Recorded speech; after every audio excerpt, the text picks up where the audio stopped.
Mention Senator Ayotte. Thank you, Mr. Chairman. I want to share in what all of my colleagues have said about your distinguished service, Secretary Panetta, and how grateful we are for everything that you've done for our country. Deeply appreciated it. And I thank you both for being here. I wanted to follow up, General Dempsey, on, as I understand it, you received briefings from General Ham that would include intelligence reporting as well as the reports from the State Department, and you received those regarding the situation in Libya, including the information about the prior attacks within Benghazi, including those on our consulate. Is that right? Yes, Senator. We get reports weekly from each combatant commander.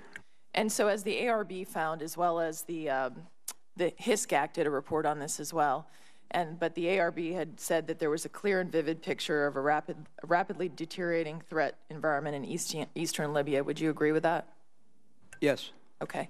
Thank you.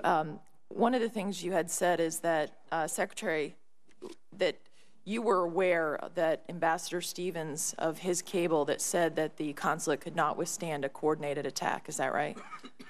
Correct. In general, you had said that previously you were aware of that? Yeah, I was aware of the communication back to the State Department. And you said that the State Department didn't request assistance. Is that right?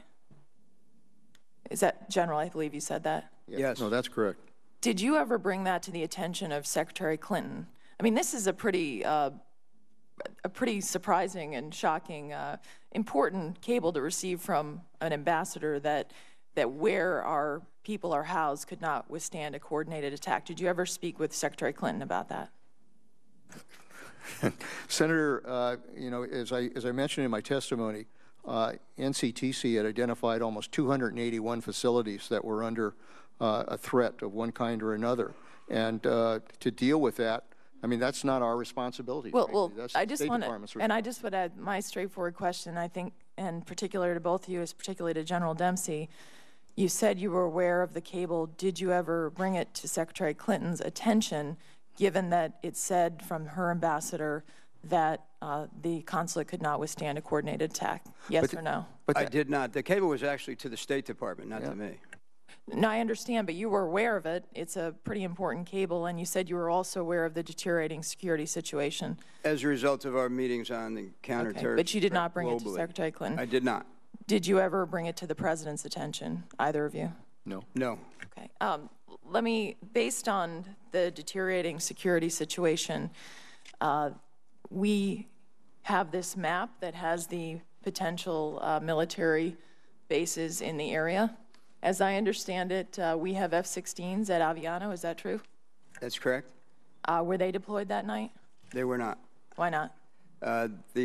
For a couple of reasons. One is that in order to deploy them, it requires this is the middle of the night now. These are not aircraft on strip alert. They're there as part of our commitment to NATO and Europe. And so as we looked at the timeline, it was pretty clear that it would take up to 20 hours or so to get them there. Secondly, Senator, importantly, it was the wrong tool for the job. I guess it's not clear to me why you said in your testimony that we are on heightened alert on September 11th, why it would take over 20 hours. We know that flight time for an F-16 is certainly not 20 hours, even if we were to refuel from Aviano. And given the deteriorating security situation that you've described, it really is, I don't understand why we didn't have armed assets somewhere in the area that could have responded in time, at least for the second attack on the annex. That's not clear to me, and I think that is insufficient as we look at what happened here. But I do have a follow-up question. Secretary Panetta, you said that you were in a briefing with the President of the United States.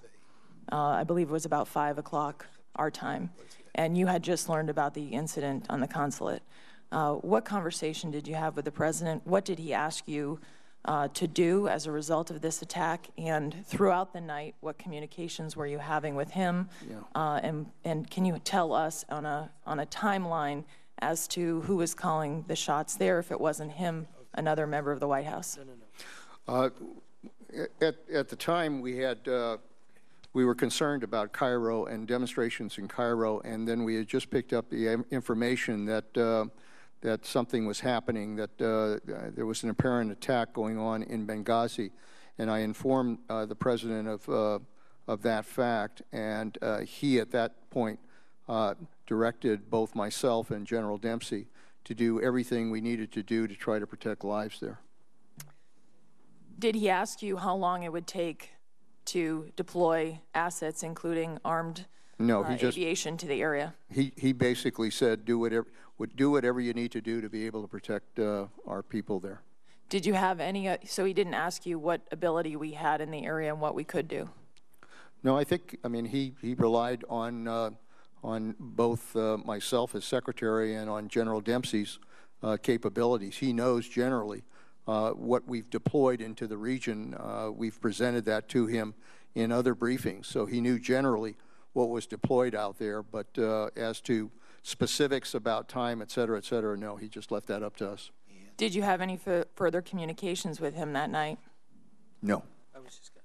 Did you have any other further communications? Did he ever call you that night to say, how are things going? What's going on? Where's the consulate? No, but we were aware that as we were getting information on what was taking place there, particularly when we got information that the ambassador, his life had been lost, we were aware that that information went to the White House. Did you communicate with anyone else at the White House that night? No. No one else called you to say, how are things going? No. Okay.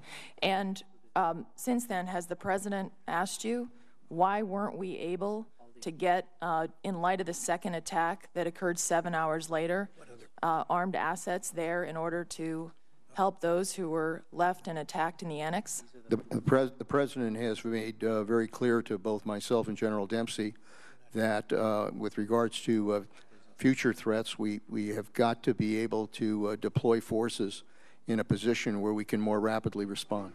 But just to be clear, that night he didn't ask you what assets we had available and how quickly they could respond and what we could do to help those individuals there. I think the biggest problem that night, Senator, was that nobody knew really what was going on there. And there was no follow-up during the night, at least from the White House directly? No, there wasn't. I would, Thank you. if I could just correct one thing, I wouldn't say there was no follow-up from the White House. There was no follow-up, to my knowledge, with the president, but his staff was engaged with the National Military Command Center and pretty constantly through the period, which is the way it would normally work. But no direct communication from him? Not on my part. No. Thank you.